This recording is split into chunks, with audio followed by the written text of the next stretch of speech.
mettez le doigt sur un sujet éminemment important où il s'agit de dire, contrairement à ce que nous disent les gens, l'impression qu'on met des millions dans ces quartiers, dans ces territoires, et puis finalement rien ne bouge, rien ne se passe, etc. Vous avez raison, tous les 3 ans, vous avez les bailleurs sociaux qui sortent leur enquête de peuplement. Et dans l'enquête de peuplement que nous font les bailleurs, ils nous disent que 20% des personnes, tous les ans, quittent ces territoires. Ils vont mieux.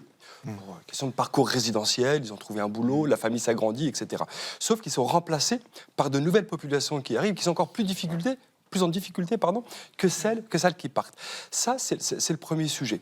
Quand on dit que rien ne change, c'est faux aussi, parce que si effectivement, aujourd'hui, ce ne sont pas les élus locaux qui décident que les quartiers sont classés en quartier politique de la ville, c'est le législateur. Et il se base sur quoi? Sur la concentration de la pauvreté. C'est-à-dire qu'on a des territoires qui sont très pauvres. Une personne sur deux, un foyer sur deux est en deçà, sous le seuil de pauvreté sur ces territoires. Donc ce sont des territoires qui sont en grande paupérisation.